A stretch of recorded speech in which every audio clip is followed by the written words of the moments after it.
The man who took 41 years of my family's work and turned it into nothing was sitting in a folding chair outside a courtroom in Erie County, and I was the only person who stopped to talk to him. My sister saw me do it.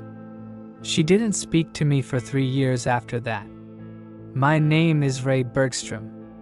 My father built Bergstrom and Sons Cabinetry out of a 2-bay garage in 1978. And I ran it for 19 years before a man named Dale Whitmore emptied it out from the inside and left me with a payroll I couldn't make and 31 people to look in the eye. People hear the word forgiveness and they think it's soft.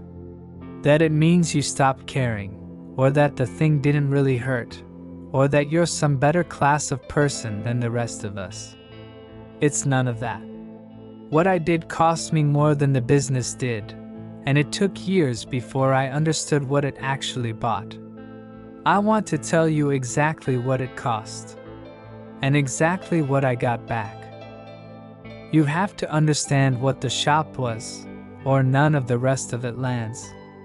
My father, Arne Bergstrom, started it in 1978 in a rented 2-bay garage off Route 20 in Bristol, New York. With a used table saw and a phone number he wrote on index cards and left at hardware stores. He built kitchens. Not the kind that come flat-packed on a truck, actual cabinetry, face-frame construction, dovetailed drawers, the kind of work where a man comes back 20 years later and the door is still shut clean. I started sweeping the floor there when I was 9. Not as a chore, exactly. My father would have called it that, but what it really was an apprenticeship nobody announced. By 15 I could run the shaper. By 20 I was doing installs on my own. There was never a conversation about whether I'd take it over. There was never a conversation about most things in my family. You just did the work, and the work said what you meant. We moved out of the garage in 1991 into a metal building on the edge of town, 11,000 square feet, and that's where I learned everything I know about anything. That building had a smell, sawdust and lacquer, and the particular sourness of a coffee pot nobody had cleaned since Reagan, and I can still call it up in my head 20 seconds after I close my eyes. By the time my father handed me the keys in 2003, we had 19 people on the floor. When it ended, we had 31. I want to name some of them, because when I say I lost the business, people picture a building and a bank account, and that's not what I lost. Vern Kowalczyk ran the finish room for 26 years. Vern had a hearing aid he'd turn off when he didn't feel like talking to you, which was most of the time, and hands that could feel a flaw in a surface I couldn't see under a shop light. Marisol Guerrero came on as a temp in 2009, and by 2015 she was running our whole scheduling floor, doing a job I'd have needed 2 people for. Danny Pruitt was 23, 4 months into an apprenticeship, kid who showed up early every single day like he was afraid we'd change our minds about him. Those are the people I mean. 31 of those. My sister Lena did the books. 9 years younger than me, sharper than me, came back from Buffalo after her divorce and told my father she'd do the office work for 6 months until she figured something out, and then just stayed. 14 years she stayed. She and I fought the way siblings who work together fight, which is to say constantly and about nothing, and then we'd close up on a Friday and go get a beer at Kelsey's, and it would be like the whole week never happened. Our father died in 2016. Fast, mercifully, an aneurysm on a Tuesday afternoon in his own driveway, 78 years old, still coming into the shop 2 days a week to complain about how we were doing everything wrong. We buried him on a Saturday. On Monday, Lena and I opened the shop at 6:30, same as always, because there were 4 kitchens on the schedule and nobody else was going to build them. That was the shop. That's what was there to lose. Dale Whitmore came in 11 months later. I want to be careful here, because it would be easy to tell this part like I'm a fool in someone else's story. That's not honest. I made every decision that let it happen, and I made them with my eyes open, for reasons that felt like good business at the time. Dale came to us as a customer first. That's how these things usually start. He had a development going up outside Fredonia, 36 units, high-end finishes, the kind of contract that would have been the biggest single job in our history. He wanted to talk about a partnership rather than a bid. He'd bring the volume, we'd bring the shop, we'd split the growth. He was maybe 55, thick through the shoulders, wore boots that had actually been worn. He talked about his father's construction outfit in Jamestown, about how the trades were dying because nobody wanted to teach anybody anymore. He remembered names. He remembered that Vern's wife had been in the hospital and asked about her, by name, 3 weeks later. I need you to understand that this is what it actually looks like. Nobody who does real damage to you announces it. They show up as the answer to a problem you've been losing sleep over. And I had been losing sleep. That's the part one skipped for years when I told this story. The truth is we were thinner than anybody knew. Losing my father had cost us more than grief. It cost us the two biggest builder relationships in our book, because those men had done business with Arn, not with Bergstrom and Sons. And inside a year both of them had drifted to shops with a name they trusted more than mine. I'd taken a line of credit against the building in 2017 to cover a slow spring. I hadn't told Lena the full number. I told myself that was to protect her from worrying. It wasn't. It was because saying it out loud to my sister would have made it real. And because some part of me was terrified that the moment my father died, everyone would find out I'd been the wrong son to hand it to. So when a man walked in with 36 units and a plan, I didn't hear a proposal. I heard a rescue. Lena didn't like him. She said so, more than once, in the flat way she said things when she'd already decided and was just recording it for the file. She said the paperwork he sent over was cute, her word, that the ownership structure on his development LLC didn't match what he told us verbally, that a guy doing that kind of volume shouldn't need our shop to carry material costs. I told her she was being paranoid. I said it in front of Marisol, which I regret more than almost anything else in this entire story, because Lena wasn't paranoid. And I made her look small in her own office for being right. We signed in March of 2018. By June, we'd fronted material on 11 units against a payment schedule that had already slipped twice. He always had a reason, and the reasons were always good. A bank draw delayed, an inspector holding a certificate, a subcontractor lien that had to clear first. And every time I thought about pulling back, I ran the same math. We were in too deep to stop. Stopping meant eating the material cost on 11 units, which meant layoffs before Christmas. So we kept going. That's how it actually happens. Not one catastrophic decision, 30 small ones, each of them defensible on its own, all of them walking the same direction. In August, Lena came into my office with the file and shut the door behind her, which she never did. "Ray," she said, "look at the signature page." The signature page was a photocopy. Not the whole document, just that page. Slightly different toner density, a shadow line down the left edge where an original had been laid on glass. On a page we had signed in his truck in our own parking lot in March. Lena had pulled our copy because a lien notice had come through on one of the units, and the entity named on the lien wasn't the entity on our agreement. Whitmore Development Partners LLC on our contract. Something called WDP Holdings of Chautauqua on the lien. I drove to Fredonia that afternoon. 36 units, and 11 of them had our cabinetry in them, and there was a sign at the entrance for a different builder entirely. Here's what he'd done, and I'm going to say it plainly because it took me 4 months and $11,000 in legal fees to understand it. Dale Whitmore had used our name, our credit standing, and our material orders to make his development look capitalized to people it needed to look capitalized to. Our shop had been the collateral in a shell game between 3 LLCs, 2 of which had been dissolved before we ever signed anything. The entity that owed us money had never held an asset in its life. He hadn't stolen from a vault. He just arranged the paperwork so that the money flowed one direction and the liability flowed the other, and by the time anybody looked closely, the direction it flowed was into a house in Florida under his wife's maiden name.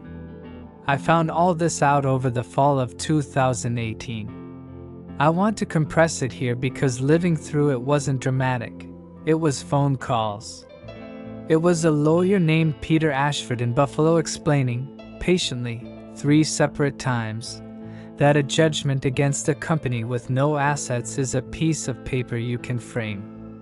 It was our material supplier, a family we bought from for 30 years, putting us on cash terms. It was the bank calling about the line of credit against the building I'd never fully told my sister about. Lena found that out in October, in a meeting with the bank, sitting next to me, in front of a loan officer who assumed she already knew. She didn't say anything in the room. She waited until we were in the parking lot. How long? 18 months. She stood there a second. Then she said, "You let me sit in that room and find out like that," and got in her car, and I watched my sister's taillights go up Route 20, and I understood that something had broken that had nothing to do with Dale Whitmore. We shut the doors on February 8th, 2019. I told them in the finish room because it was the only space big enough. 31 people. I had written something down and I didn't use it. What I actually said was, "I couldn't hold it together and I'm sorry." And then I stood there while Vern Kowalczyk, 64 years old, 26 years in that room, reached over and put his hand on my shoulder and told me it was all right. He was out of work for 11 months. He never once said a word to me about it. That's the number that stayed with me. Not the $240,000 we were owed. 11 months, and a man who wouldn't let me apologize. Nobody prepares you for what comes after, because it isn't dramatic enough to make it into anybody's story. What comes after is that you wake up at 5:40 in the morning, because your body has done that for 30 years, and there's nowhere to be. And you do that the next day, and the next, and somewhere in the second month you realize the alarm in your body is the last piece of the shop still running. I sold the equipment that spring. That was the worst week. Auction house out of Rochester came in and tagged everything, and I walked the floor the night before with a flashlight like I was checking on somebody sleeping. The wide belt sander my father bought in 1994 went for $9,000 to a shop in Pennsylvania. He paid $31,000 for it. I signed the paperwork in the parking lot on the hood of my truck and then sat in the cab for a while and didn't go anywhere. I did not handle any of it well, and I want to be specific about that instead of vague, because vague is how people get away with pretending they came through something clean. I stopped returning calls. Not big ones. I'd answer the lawyer, answer the bank. It was the other kind I let go. Marisol texting to say she'd landed somewhere. Danny Pruitt asking if I'd be a reference. Those sat on my phone for weeks. I told myself I'd answer when I had something to offer them. What I actually couldn't stand was being seen by people who'd watched me fail, in the exact moment I had nothing to hand them. My wife Claire kept the house running for a year and a half on a school district salary while I did contract installs for other shops. Good money some weeks, nothing for a month at a time. We didn't fight about it. It would have been easier if we had. What we did instead was get very polite with each other, which is a thing that happens in a marriage when one person is drowning and both people have agreed not to say the word. She told me once, in the kitchen, in the flattest voice I've ever heard her use, "You've been in that garage since March. You're not building anything out there." She was right. I'd go out after dinner and turn the lights on and stand at the bench, and mostly I'd just organize things. Sort screws. Sharpen chisels that were already sharp. 2 hours at a time. It looked like woodworking from the house. And underneath all of it, running constantly, was Dale Whitmore. I want to describe this accurately because I think a lot of people are living inside it right now and don't have a name for it. It wasn't that I thought about him occasionally. It's that he had taken up residence in my head and started charging me rent. I'd be driving to a job in Dunkirk and I'd be arguing with him. In the shower. Lying awake at 2 in the morning. I had entire conversations with this man, versions where I said the perfect thing, versions where I found the document that hung him, versions I'm not going to describe because they weren't conversations at all. Here's what nobody tells you: it feels productive. It genuinely feels like you're doing something. Like if you just run the tape enough times, you'll find the frame where it turns out different. I ran that tape for 2 years and 8 months. And the whole time I thought I was fighting him. He was living in Florida, and I was the only one paying. The thing that started to move, it wasn't a revelation. It was a bathroom remodel in Silver Creek and a woman named Ruth Delacroix who wouldn't stop talking. I'd picked up the job through a contractor I knew, small work, vanity and a linen cabinet, 3 days on site. Ruth was 79, widowed, lived alone in a house her husband had built in 1969, and she treated a man working in her bathroom the way most people treat a dinner guest. Coffee at 9. Lunch offered at noon and not really optional. Second day, she asked me what I did before. I gave her the 2-sentence version I'd been giving people for 2 years. Had a shop, it closed, doing installs now. And she looked at me over her cup and said, "Who took it from you?" I don't know why I told her. I told almost nobody the actual story. But she was 79 and I was never going to see her again after Thursday. And something about that made it possible. She listened all the way through without interrupting once. And when I finished, she said something I've thought about probably 1,000 times since. "My husband spent the last 9 years of his life hating his brother over a piece of land. 9 years. And I want you to understand, he was right. He was right about all of it, right about the land, right about what Jimmy did. He was right the whole time and it didn't do him one bit of good, and he died still being right about it." She put her cup down. Being right is not the same as being free. I watched a man I loved choose one and lose the other, and he never once knew he was choosing. I asked her what happened between the brothers in the end. She said nothing happened. That was the whole point. Jimmy died first, in 2011, and her husband didn't go to the funeral. And then he had 6 more years of being right about a man who was in the ground and couldn't be argued with anymore. "He was a good man," she said. "He was kind to me for 51 years. And I think if you'd asked him at the end what he'd spent his life on, he'd have told you the truth, and the truth would have been Jimmy." I finished the job on Thursday. I did not have an epiphany. I want to be honest about that, because the version of this story where a wise old woman says one sentence and a man walks out changed is a lie. And it's a lie that makes people feel like failures when their own change takes years.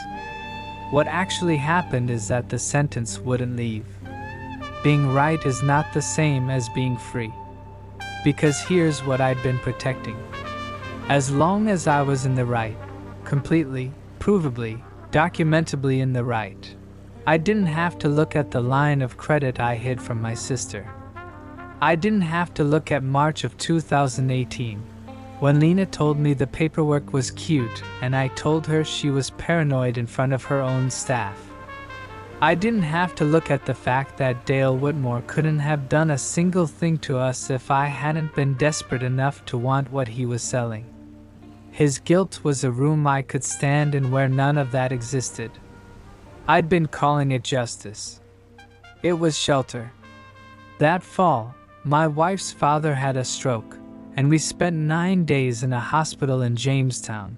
And on the 4th day, Claire fell asleep in a chair in the family lounge, and I sat there and did the arithmetic I'd been avoiding. 3 years. My sister hadn't been to my house in 3 years. My son Nathan was 17 and had spent the entire back half of his childhood living with a man who was somewhere else. 3 years of my one life spent in a room with a man who wasn't in it. On the drive back from Jamestown that last day, Claire said, not accusing, just tired, "I keep waiting for you to come back." I told her I was right there. She said, "You're in the truck." That's not the same thing.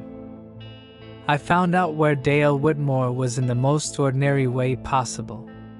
Peter Ashford, my lawyer, called about something else entirely, a lien release that needed my signature, and mentioned, offhand, that Whitmore was back in the state. Criminal case. Not ours.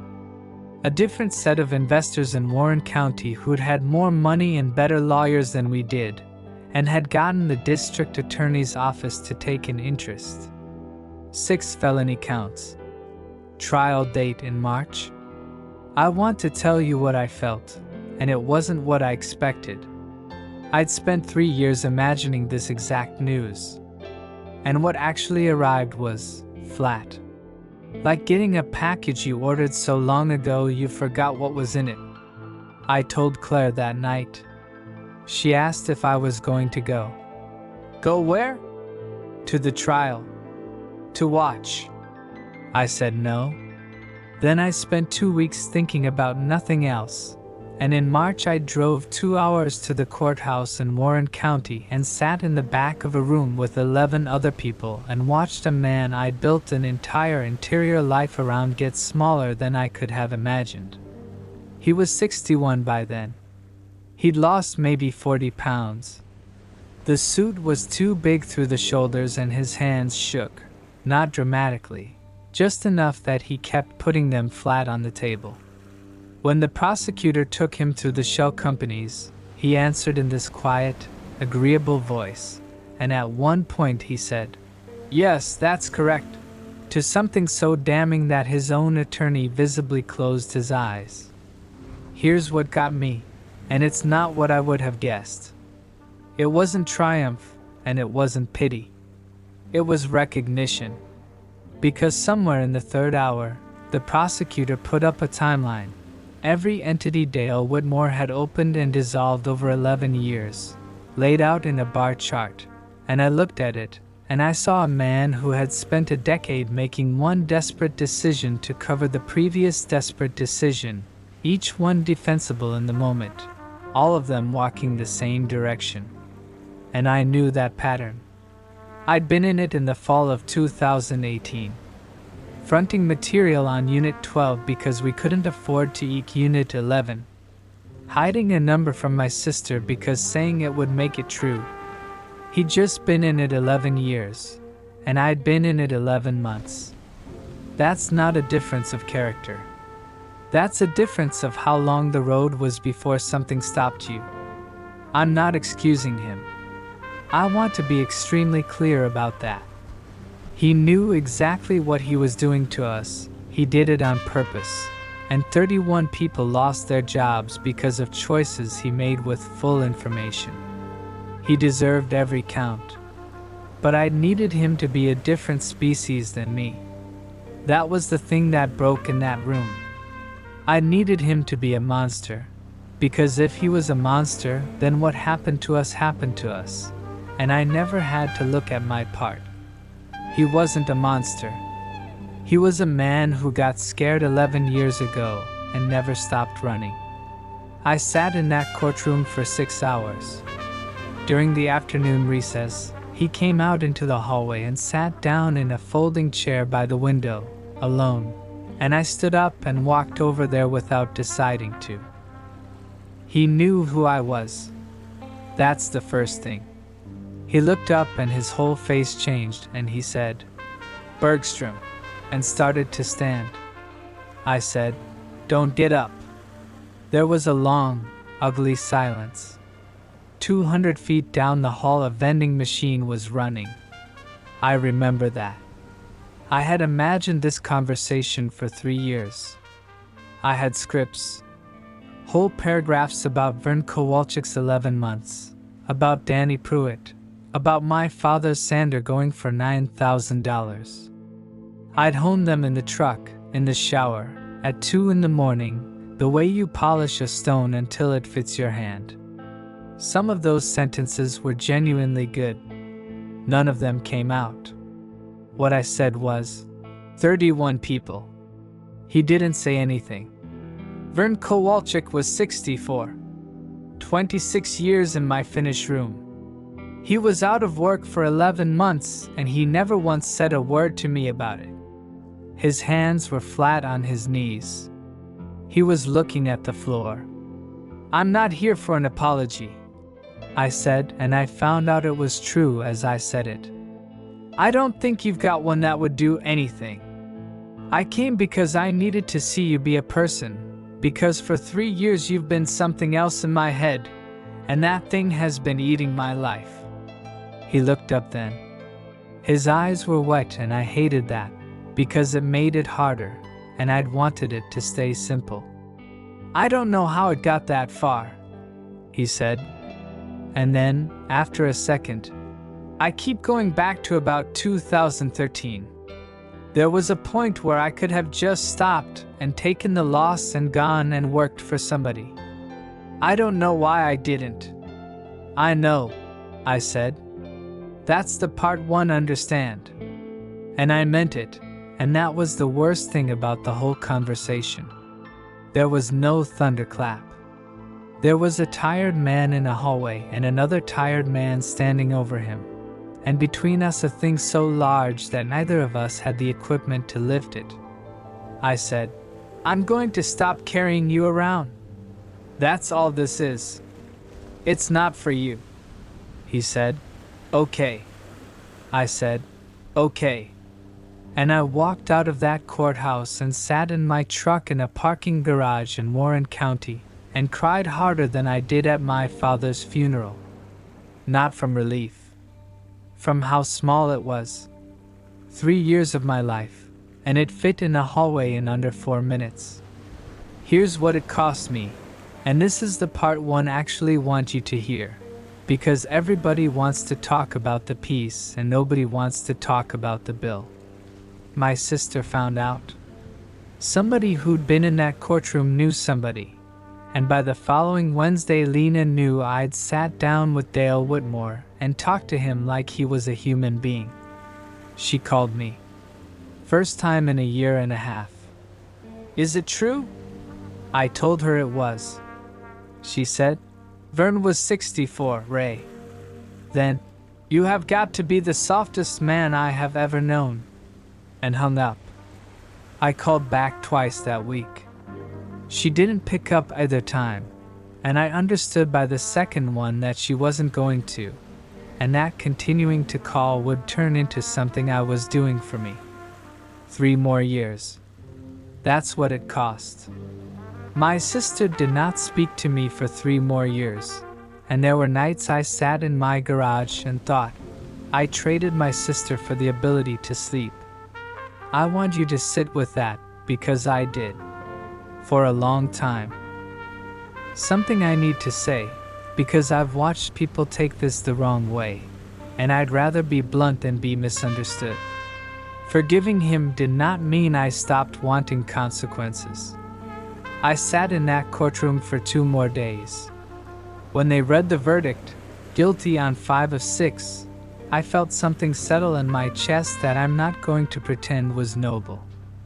51 months in state custody, and I did not lose 1 minute of sleep over it. Forgiveness and accountability are not opposites.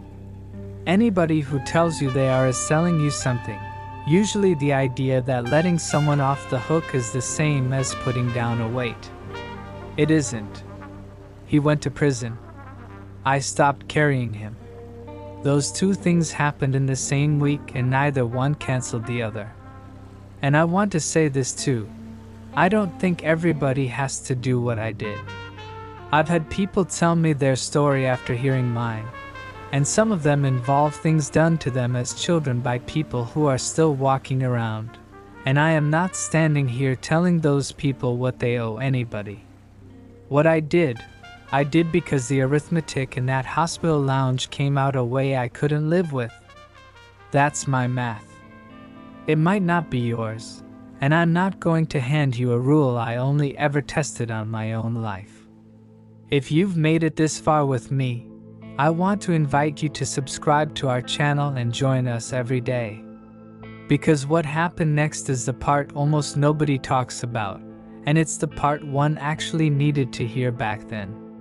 Nothing got better right away. That's the truth. I drove home from Warren County and the resentment was gone, and what filled the space was worse. Because for 3 years that anger had been doing a job. It had been holding up the ceiling. Take it out, and you're standing in a room with the real thing, which was grief. For the shop, for my father, for the version of myself who'd been good at something for 19 years. I was worse for about 4 months. Slept less. Claire will tell you that summer was harder than the 2 years before it. She'd come out to the garage at 10 at night and find me sitting on the stool with the lights on and nothing on the bench, and she stopped asking what I was working on, because we both knew the answer. Because here's what I finally had to look at, with nobody left to blame. I had built my entire identity out of a building. Ray Bergstrom was the man who ran Bergstrom and Sons. Take that away and I genuinely did not know what was left. And I had been using Dale Whitmore for 3 years to avoid finding out. That's what forgiveness actually cost. It cost me the last thing standing between me and myself. I started going to a men's group in a church basement in Fredonia that August. 12 guys, folding chairs, terrible coffee. I went because Claire asked me to, and I went the second time because a man there, a former dairy farmer named Wes who'd lost 400 acres in 2015, said something in the first meeting that landed harder than anything a professional ever said to me. He said, I kept trying to get back to who I was. Took me 4 years to understand that guy went down with the farm, and I was going to have to go meet whoever came after him. I drove home from that basement the long way, out past the lake, and I sat in the driveway for a while before I went in. Because I'd spent 3 years trying to get the shop back. Not literally, I knew it was gone. But in every way that counted, I was still trying to be the man who ran it. And Wes had just told a room full of strangers that the man is part of what you lose. That nobody warns you about that, and there's no service for it. And you don't get to grieve it out loud because from the outside it just looks like a guy who's between jobs. Whoever came after him turned out to be a man who teaches. Not by design. In the fall of 2022, a guy named Terry Boudreau, who runs a small shop in Angola, called and asked if I'd come in 2 days a week, not to build, but because he had 4 kids under 25 on his floor and nobody to train them. And somebody had told him I used to run a real shop. I said no. Then I sat with it a week and called him back. The first Tuesday I stood in his shop, I could not do it. That's the truth. The smell alone, lacquer and sawdust and burnt coffee, put me somewhere I wasn't ready to be, and I went out to my truck at 10 in the morning and sat there for 20 minutes with my hands on the wheel. Then I went back in, because a kid named Owen was setting up a dado stack wrong and was about to lose a finger. That's how it started. Not a calling. A kid about to get hurt. Here's what I discovered over the next year, and it genuinely surprised me. I was better at teaching than I ever was at owning. Not close. All those years I thought the thing I was good at was the business, the bids, the schedules, the growth, and I'd been mediocre at every part of it. What I was actually good at was standing next to a 22-year-old and knowing, from the sound the saw made, that he was about to bind the blade, and getting a hand on his shoulder before he did. My father was good at that too. He never once said it out loud. I'd spent 19 years thinking the thing he handed me was a company, and it took a stranger's shop in Angola for me to understand he'd handed me something else entirely, and that the part I'd kept was the part that didn't have a banknote against it. I do about 11 hours a week now, across 2 shops. It doesn't pay what the business paid. We refinanced the house in 2021 in Clare, and I will be working longer than we planned. And I want to be honest about that instead of pretending there's a version of this where the money worked out. It didn't. That's a real cost, and it didn't go away because I found meaning. But Danny Pruitt, the 23-year-old apprentice who'd been 4 months in when we closed, works for a commercial shop in Buffalo now, and he called me last spring to ask about a joinery problem, and we were on the phone 40 minutes. Vern Kowalczyk retired in 2021. I drove out to his place in Silver Creek and we sat on his porch for 2 hours, and he told me, for the first time ever, that the 11 months out of work had nearly broken him, and that he hadn't told me because he thought I had enough.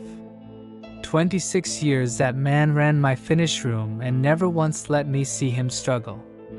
Forgiveness didn't get me that afternoon on his porch. Time did, and showing up did. Nathan graduated in 2021. He's studying mechanical engineering at Clarkson now. He came home last Christmas and asked me, genuinely asked, the way you ask when you want the real answer, whether I'd start another business if I could. I told him no. And then I told him the truer thing, which was that I'd spent 19 years being proud of a building, and about 18 months being proud of who I was inside it, and that I'd gotten those backwards for most of my life. And Lena. I've been putting off Lena. 3 years, 4 months. That's how long my sister didn't speak to me after the courthouse.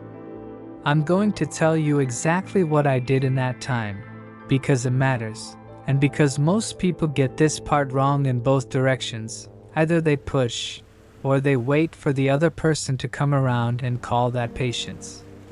I sent a card on her birthday. Every year. Nothing heavy, no case being made, no paragraph about the shop. Just a card. I didn't ask her to respond, and I didn't stop when she didn't. That was it. That was the whole strategy, if you can call it that, and I want to be honest that it wasn't wisdom. It was the only thing I could think of that wasn't either giving up or making it about my need to be forgiven.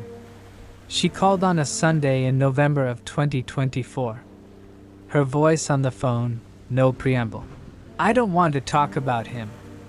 Okay. I mean it, Ray. Not now, maybe not ever. Okay. She was quiet a second. I could hear a television on somewhere behind her, and I remember standing very still in my own kitchen, the way you stand when a bird lands close and you don't want to be the reason it goes. Then, Mom's ring. The one Dad had reset. It's in the safe deposit box and I can't remember which bank. That was the reason. That was the door. A ring in a box she probably could have found on her own. We met at a diner in Bristol on a Tuesday. She looked older. I'm sure I did too. And we talked for 2 hours about absolutely nothing that mattered. Her job, my knee, whether the diner had changed hands. And then in the parking lot, with her keys already in her hand, she said the thing. I wasn't angry that you forgave him. I waited. I was angry that you got to put it down. Her jaw was working. You had that hallway. You got 4 minutes with the man and you got to walk out. I never got a hallway, Ray. I just got the 18 months of you not telling me about the credit line, and then a bank officer's face. And there's nobody I can go sit down with about that except you. And you'd already forgiven the guy who did it to us, so what was I supposed to do with mine? I have thought about that for 2 years and I don't have a clean answer. I've turned it over enough to know there isn't one, that she was describing something real, and that no amount of me being sorry would hand her the 4 minutes in the hallway I got, and she didn't. Here's the closest thing I've got. I forgave the man who destroyed my family's business, and it took me 3 more years to understand that he was never the person my sister needed me to reckon with. That was me. I'd done the dramatic reconciliation, the one with the villain in it, and skipped the one that actually required something from me, which was sitting across from Lena and saying, I hid a number from you for 18 months because I was afraid of what you'd think of me, and you found out in a room full of strangers, and that was mine, and it had nothing to do with Dale Whitmore. I said that to her. In a diner parking lot in Bristol, New York, 2 years ago, about 6 years too late. She didn't say it was okay. She's never said that, and I've stopped needing her to. What she said was, yeah. And then, you want to get lunch again next month? We've had lunch most months since. The building on Route 20 is a self-storage facility now. Orange doors, a coated gate, an asphalt lot where the loading dock used to be. I drove past it in April and it didn't do anything to me, which is its own kind of information. So let me answer the question in the title straight, because I think people deserve the ledger and not the sermon. What it cost, my sister, for 3 years and 4 months. And I want to be clear, I would not have known that was the price when I walked across that hallway. 4 months of feeling worse instead of better, once the anger stopped holding up the ceiling. The end of a story where I got to be the one it happened to. And money, the business is gone, it stayed gone, and forgiveness didn't refinance anything. What it gave, about 3 hours a day back. That's the honest measure. I got back the drive to Dunkirk, the shower, the 2 a.m. My son's last 2 years at home, most of them, though not all. 11 hours a week in somebody else's shop with my hand on a kid's shoulder. My sister, eventually, on the other side of it, not because I forgave Dale Whitmore, but because putting him down finally made me look at the thing I'd actually done. I don't think forgiveness is a gift you give someone. I've heard it called that, and it's never sat right with me. Dale Whitmore didn't get anything out of that hallway. He served 51 months. It's more like a decision about occupancy. About who gets to live in your head rent-free for the years you have left, and whether being right about them is worth what the room costs. Ruth Delacroix died in 2023. I found out from an obituary in the Observer, and I sat at my kitchen table with the paper for a long time thinking about a woman who watched her husband be right for 9 years and lose everything else doing it. If there's someone taking up that kind of space in your head right now, and I'd guess most people watching this can name them in under 2 seconds, I'm not going to tell you what to do about it. I only ever tested this on one life.